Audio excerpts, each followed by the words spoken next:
71e section des scènes de la vie privée, tome 2. Cet enregistrement Librivos fait partie du domaine public. Scènes de la vie privée, tome 2. Une fille d'Ève, par Honoré de Balzac. Le lendemain à 4 heures, chez madame d'Espard, Marie et Raoul eurent une longue conversation à voix basse. La comtesse exprima des craintes que Raoul dissipa, trop heureux d'abattre sous des épigrammes la grandeur conjugale de Félix. Nathan avait une revanche à prendre. Il peignit le comte comme un petit esprit, comme un homme arriéré qui voulait juger la Révolution de Juillet avec la mesure de la Restauration, qui se refusait à voir le triomphe de la classe moyenne, la nouvelle force des sociétés, temporaire ou durable, mais réelle. Il n'y avait plus de grands seigneurs possibles. Le règne des véritables supériorités arrivait. Au lieu d'étudier les avis indirects et impartiaux d'un homme politique interrogé sans passion, Raoul parada, monta sur des échasses et se drapa dans la pourpre de son succès. Quelle est la femme qui ne croit pas plus à son amant qu'à son mari? Madame de Vandenesse, rassurée, commença donc cette vie d'irritation réprimée, de petites jouissances dérobées, de serrements de main clandestins, sa nourriture de l'hiver dernier, mais qui finit par entraîner une femme au-delà des bornes quand l'homme qu'elle aime a quelque résolution et s'impatiente des entraves. Heureusement pour elle, Raoul, modéré par Florine, n'était pas dangereux. D'ailleurs, il fut saisi par des intérêts qui ne lui permirent pas de profiter de son bonheur. Néanmoins, un malheur soudain arrivait à Nathan, des obstacles renouvelés, une impatience pouvait précipiter la comtesse dans un abîme. Raoul entrevoyait ces dispositions chez Marie quand vers la fin de décembre du Tillet voulut être payé. Le riche banquier, qui se disait gêné, donna le conseil à Raoul d'emprunter la somme pour 15 jours à un usurier à Gigonnet. La Providence a 25% de tous les jeunes gens embarrassés. Dans quelques jours, le journal opérait son grand renouvellement de janvier. Il y aurait des sommes en caisse, du Tillet verrait. D'ailleurs, pourquoi Nathan ne ferait-il pas une pièce? Par orgueil, Nathan voulut payer à tout prix. Du Tillet donna une lettre à Raoul pour l'usurier, d'après laquelle Gigonnet lui compta les sommes sur des lettres de change à 20 jours. Au lieu de chercher les raisons d'une semblable facilité, Raoul fut fâché de ne pas avoir demandé davantage. Ainsi se comportent les hommes les plus remarquables par la force de leurs pensées. Ils voient matière à plaisanter dans un fait grave, ils semblent réserver leur esprit pour leurs œuvres et, de peur de l'amoindrir, n'en usent point dans les choses de la vie. Raoul raconta sa matinée à Florine et à Blondet. Il leur peignit Gigonnet tout entier, sa cheminée sans feu, son petit papier de réveillon, son escalier, sa sonnette asthmatique et le pied de biche, son petit paillasson usé, son âtre sans feu comme son regard. Il les fit rire de ce nouvel oncle. Ils ne s'inquiétèrent ni de du Tillet, qui se disait sans argent, ni d'un usurier si prompt à la détente. Tout cela, caprice?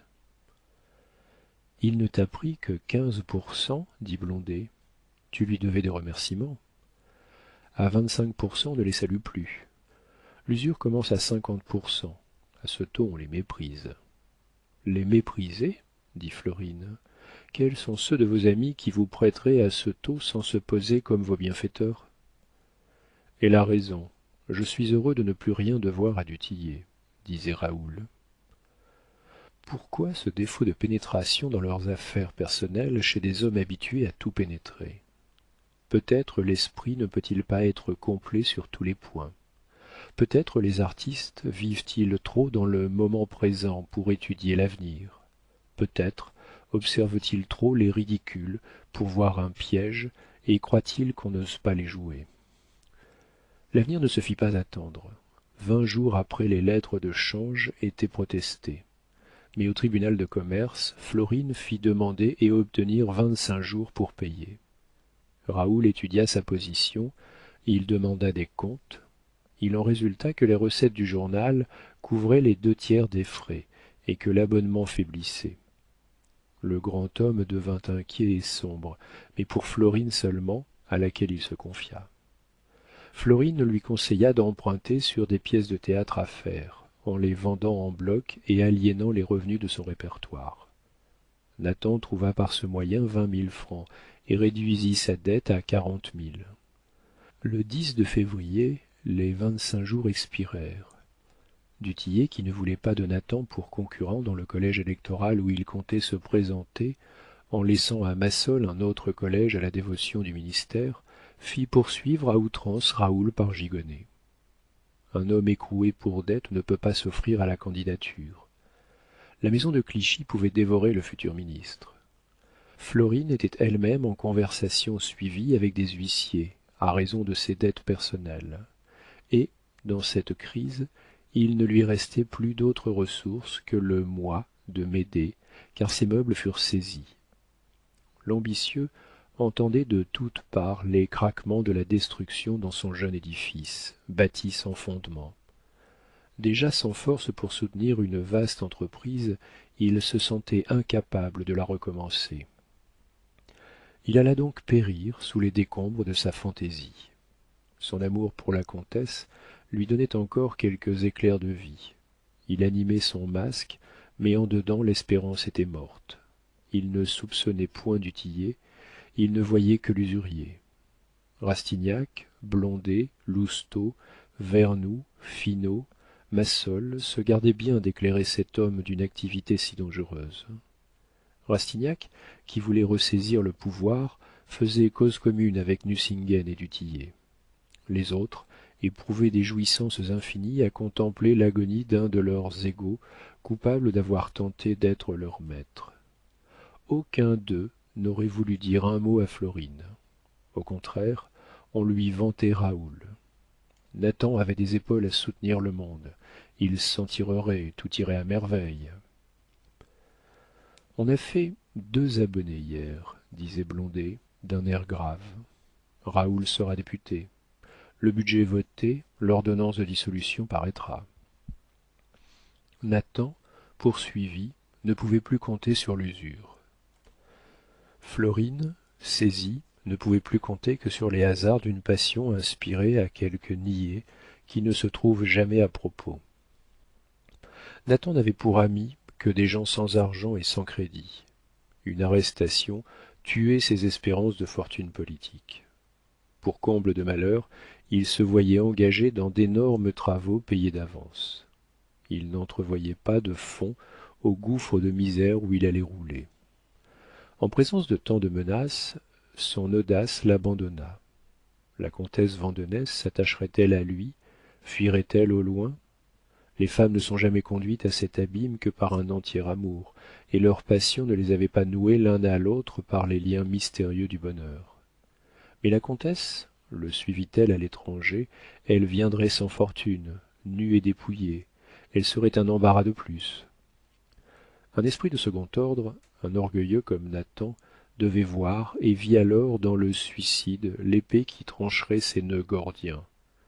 L'idée de tomber en face de ce monde où il avait pénétré, qu'il avait voulu dominer, d'y laisser la comtesse triomphante et de redevenir un fantassin crotté, n'était pas supportable.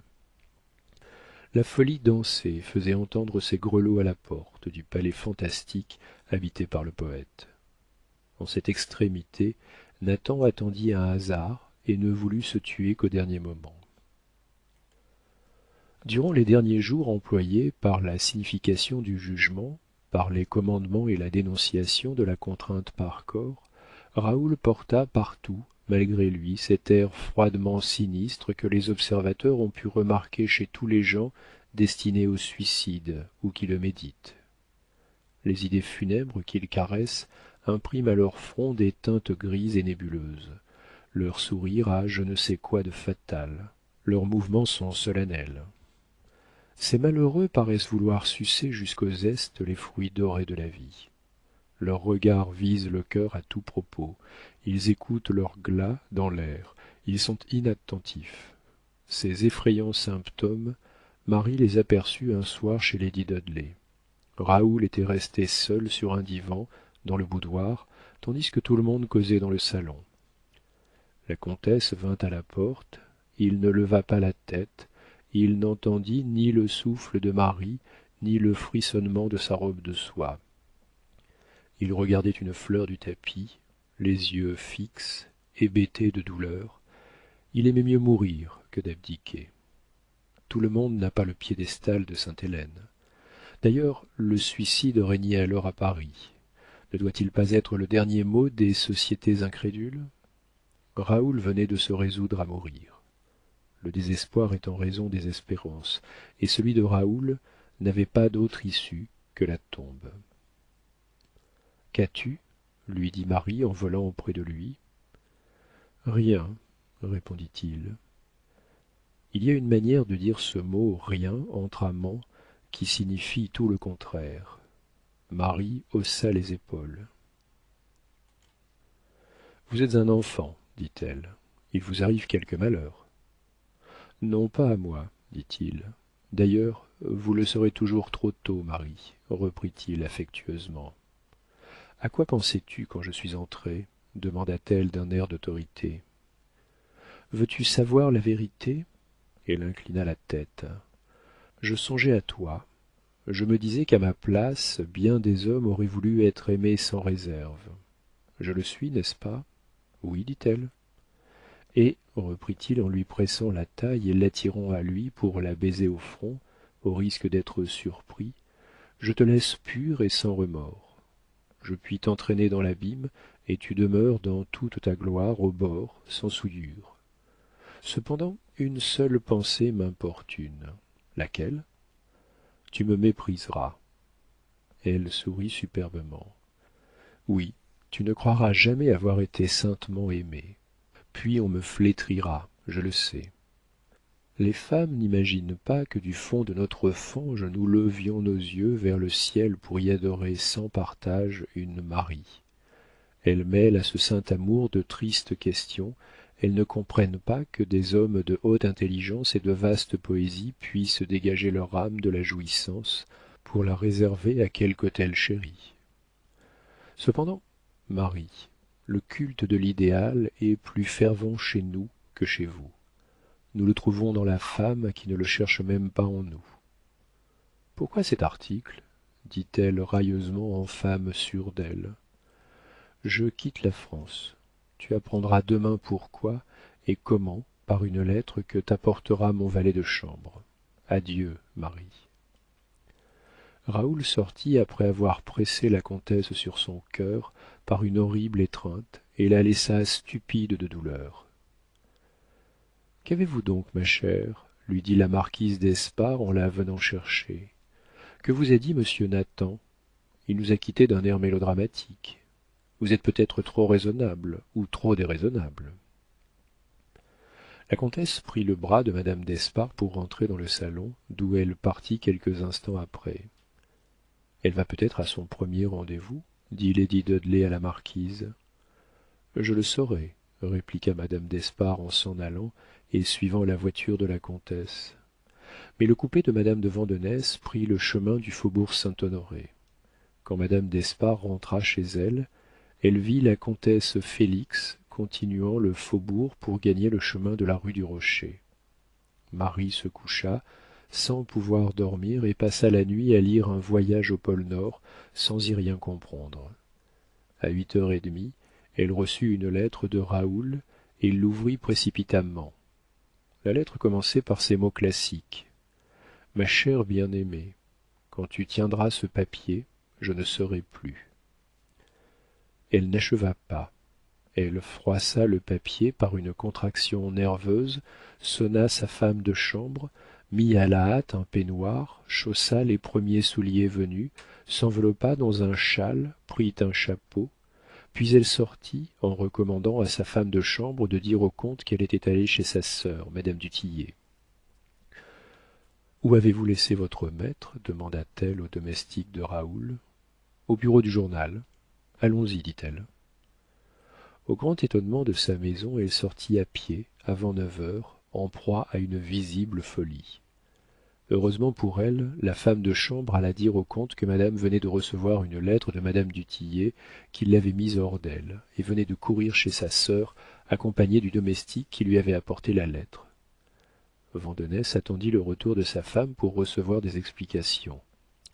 La comtesse monta dans un fiacre et fut rapidement menée au bureau du journal. À cette heure, les vastes appartements occupés par le journal dans un vieil hôtel de la rue Feydeau étaient déserts. Il ne s'y trouvait qu'un garçon de bureau très étonné de voir une jeune et jolie femme égarée les traverser en courant et lui demander où était monsieur Nathan. Il est sans doute chez mademoiselle Florine, répondit-il en prenant la comtesse pour une rivale qui voulait faire une scène de jalousie. Où travaille-t-il ici dit-elle. Dans un cabinet dont la clef est dans sa poche. Je veux y aller. Le garçon la conduisit à une petite pièce sombre donnant sur une arrière-cour et qui jadis était un cabinet de toilette attenant à une grande chambre à coucher dont l'alcôve n'avait pas été détruite. Ce cabinet était en retour. La comtesse, en ouvrant la fenêtre de la chambre, put voir par celle du cabinet ce qui s'y passait. Nathan râlait, assis sur son fauteuil de rédacteur en chef. Enfoncez cette porte et taisez-vous, j'achèterai votre silence, dit-elle. Ne voyez-vous pas que monsieur Nathan se meurt? Le garçon alla chercher à l'imprimerie un châssis en fer avec lequel il put enfoncer la porte. Raoul s'asphyxiait comme une simple couturière, au moyen d'un réchaud de charbon. Il venait d'achever une lettre à Blondet pour le prier de mettre son suicide sur le compte d'une apoplexie foudroyante. La comtesse arrivait à temps. Elle fit transporter Raoul dans le fiacre et ne sachant où lui donner des soins, elle entra dans un hôtel, y prit une chambre et envoya le garçon de bureau chercher un médecin. Raoul fut en quelques heures hors de danger, mais la comtesse ne quitta pas son chevet sans avoir obtenu sa confession générale. Après que l'ambitieux terrassé lui eut versé dans le cœur ces épouvantables élégies de sa douleur, elle revint chez elle en proie à tous les tourments, à toutes les idées qui, la veille, assiégeaient le front de Nathan. J'arrangerai tout, lui avait-elle dit, pour le faire vivre. Eh bien, qu'a donc ta sœur demanda Félix à sa femme en la voyant rentrer. Je te trouve bien changée.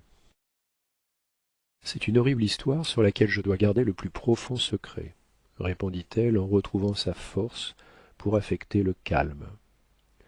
Afin d'être seule et de penser à son aise, elle était allée le soir aux Italiens, puis elle était venue décharger son cœur dans celui de madame du Tillet, en lui racontant l'horrible scène de la matinée, lui demandant des conseils et des secours.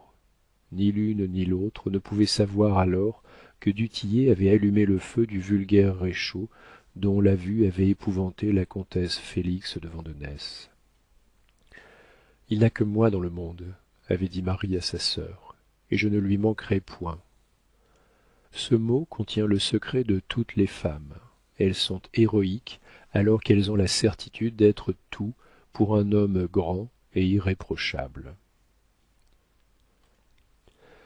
Du Tillet avait entendu parler de la passion plus ou moins probable de sa belle-sœur pour Nathan, mais il était de ceux qui la niaient ou la jugeaient incompatible avec la liaison de Raoul et de Florine.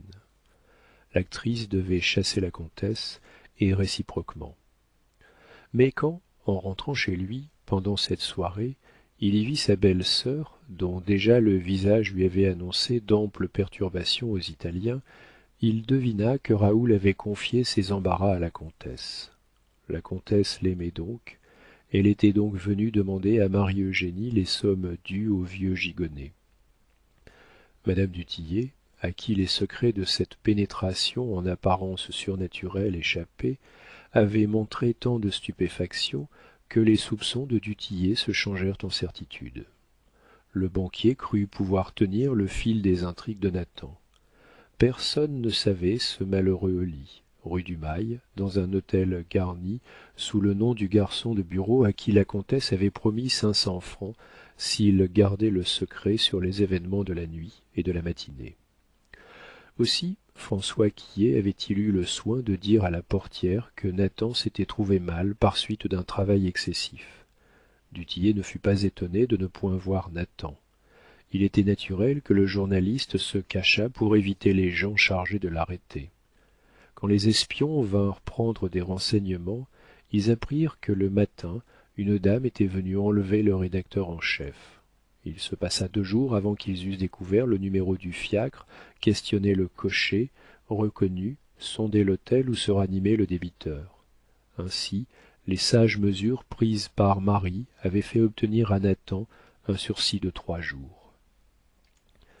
Chacune des 2 sœurs passa donc une cruelle nuit. Une catastrophe semblable jette la lueur de son charbon sur toute la vie. Elle en éclaire les bas-fonds, les écueils plus que les sommets, qui jusqu'alors ont occupé le regard. Frappée de l'horrible spectacle d'un jeune homme mourant dans son fauteuil, devant son journal, écrivant à la romaine ses dernières pensées, la pauvre madame du Tillet ne pouvait penser qu'à lui porter secours, à rendre la vie à cette âme par laquelle vivait sa sœur.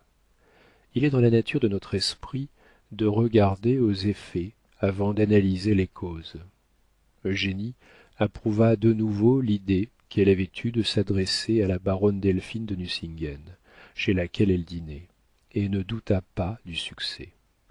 Généreuse comme toutes les personnes qui n'ont pas été pressées dans les rouages en acier poli de la société moderne, madame du Tillet résolut de prendre tout sur elle. De son côté, la comtesse, heureuse d'avoir déjà sauvé la vie de Nathan, employa sa nuit à inventer des stratagèmes pour se procurer 40 000 francs. Dans ces crises, les femmes sont sublimes. Conduites par le sentiment, elles arrivent à des combinaisons qui surprendraient les voleurs, les gens d'affaires et les usuriers, si ces 3 classes d'industriels, plus ou moins patentés, s'étonnaient de quelque chose. La comtesse vendait ses diamants en songeant à emporter de faux. Elle se décidait à demander la somme à Vandenesse pour sa sœur, déjà mise en jeu par elle. Mais elle avait trop de noblesse pour ne pas reculer devant les moyens déshonorants. Elle les concevait et les repoussait. L'argent de Vandenesse à Nathan? Elle bondissait dans son lit effrayée de sa scélératesse. Faire monter de faux diamants? Son mari finirait par s'en apercevoir. Elle voulait aller demander la somme aux Rothschild qui avaient tant d'or, à l'archevêque de Paris qui devait secourir les pauvres, courant ainsi d'une religion à l'autre, implorant tout. Elle déplora de se voir en dehors du gouvernement. Jadis elle aurait trouvé son argent à emprunter aux environs du trône. Elle pensait à recourir à son père. Mais l'ancien magistrat avait en horreur les illégalités. Ses enfants avaient fini par savoir combien peu il sympathisait avec les malheurs de l'amour. Il ne voulait point en entendre parler, il était devenu misanthrope, il avait toute intrigue en horreur. Quant à la comtesse de Granville, elle vivait retirée en Normandie, dans une de ses terres, économisant et priant, achevant ses jours entre des prêtres et des sacs d'écus, froide jusqu'au dernier moment. Quand Marie aurait eu le temps d'arriver à Bayeux, sa mère lui donnerait-elle tant d'argent sans savoir quel en serait l'usage? Supposer des dettes? Oui, peut-être se laisserait-elle attendrir par sa favorite. Eh bien, en cas d'insuccès, la comtesse irait donc en Normandie. Le comte de Granville ne refuserait pas de lui fournir un prétexte de voyage en lui donnant le faux avis d'une grave maladie survenue à sa femme. Le désolant spectacle qui l'avait épouvanté le matin, les soins prodigués à Nathan, les heures passées au chevet de son lit, ces narrations entrecoupées, cette agonie d'un grand esprit, ce vol du génie arrêté par un vulgaire, par un ignoble obstacle, tout lui revint en mémoire pour stimuler son amour. Elle repassa ses émotions et se sentit encore plus éprise par les misères que par les grandeurs. Aurait-elle baisé ce front couronné par le succès? Non. Elle trouvait une noblesse infinie aux dernières paroles que Nathan lui avait dites dans le boudoir de lady Dudley. Quelle sainteté dans cet adieu, quelle noblesse dans l'immolation d'un bonheur qui serait devenu son tourment à elle. La comtesse avait souhaité des émotions dans sa vie. Elles abondaient terribles, cruelles, mais aimées. Elle vivait plus par la douleur que par le plaisir. Avec quel délice elle se disait: je l'ai déjà sauvé, je vais le sauver encore.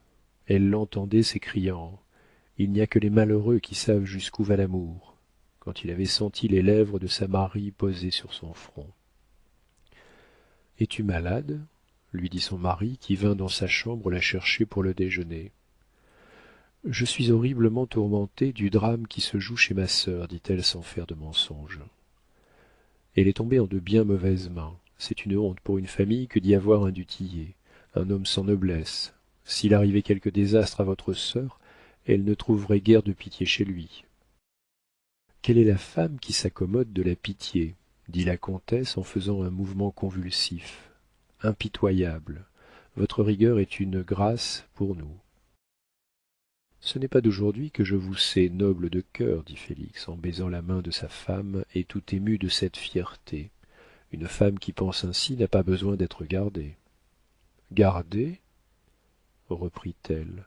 Autre honte qui retombe sur vous. Félix sourit, mais Marie rougissait.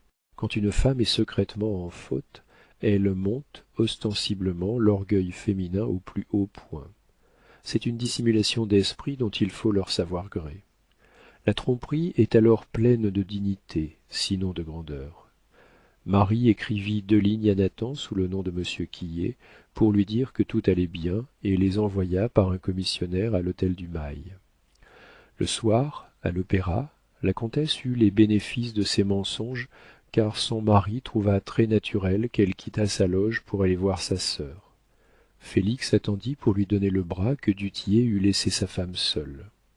De quelles émotions Marie fut agitée en traversant le corridor, en entrant dans la loge de sa sœur et s'y posant d'un front calme et serein, devant le monde étonné de les voir ensemble. Eh bien, lui dit-elle. Le visage de Marie-Eugénie était une réponse.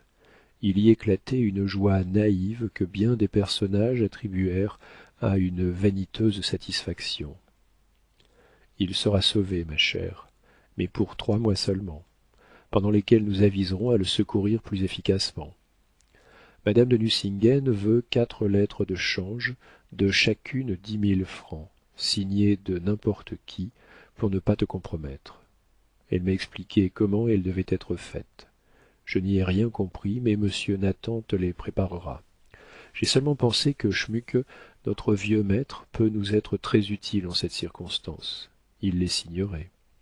En joignant à ces 4 valeurs une lettre par laquelle tu garantiras leur paiement à madame de Nucingen, elle te remettra demain l'argent. Fais tout par toi-même, ne te fie à personne. J'ai pensé que Schmuke n'aurait aucune objection à t'opposer.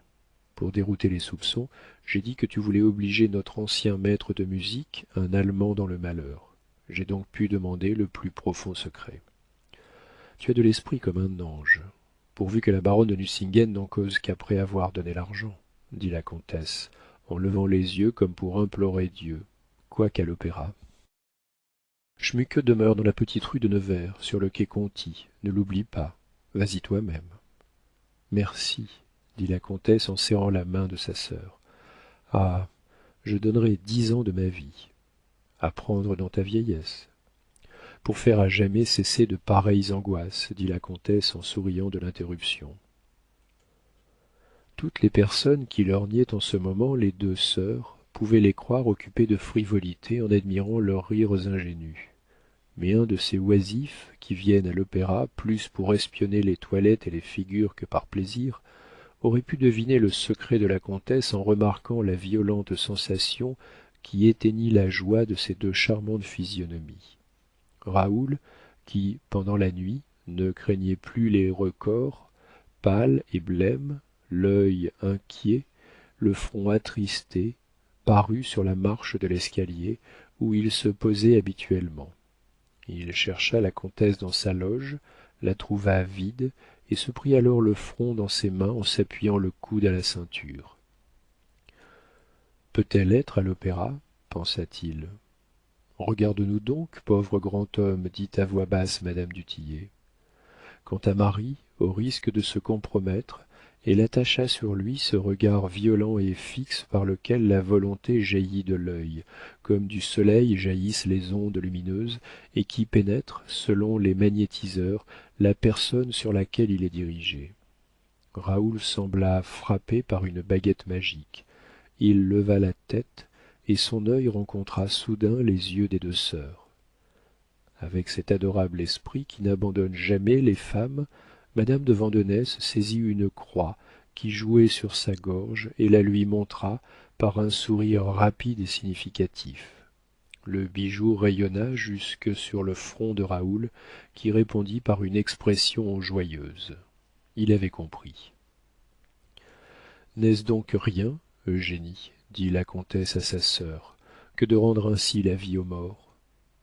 Tu peux entrer dans la société des naufrages, répondit Eugénie en souriant. Comme il est venu triste, abattu, mais comme il s'en ira content. Eh bien, comment vas-tu, mon cher dit du Tillet en serrant la main à Raoul et l'abordant avec tous les symptômes de l'amitié. Mais comme un homme qui vient de recevoir les meilleurs renseignements sur les élections. Je serai nommé, répondit le radieux Raoul. Ravi, répliqua du Tillet. Il va nous falloir de l'argent pour le journal. Nous en trouverons, dit Raoul. Les femmes ont le diable pour elles, dit du Tillet sans se laisser prendre encore aux paroles de Raoul qu'il avait nommé charnatan. À quel propos dit Raoul. Ma belle-sœur est chez ma femme, dit le banquier. Il y a quelque intrigue sous jeu. Tu me parais adoré de la comtesse. Elle te salue à travers toute la salle. Vois, dit madame du Tillet à sa sœur, on nous dit fausse. Mon mari câline monsieur Nathan, et c'est lui qui veut le faire mettre en prison. Et les hommes nous accusent s'écria la comtesse. Je l'éclairerai. Elle se leva, reprit le bras de Vandenesse qui l'attendait dans le corridor, revint radieuse dans sa loge, puis elle quitta l'opéra, commanda sa voiture pour le lendemain avant 8 heures et se trouva dès 8 heures et demie au quai Conti, après avoir passé rue du Mail. Fin de la 71e section.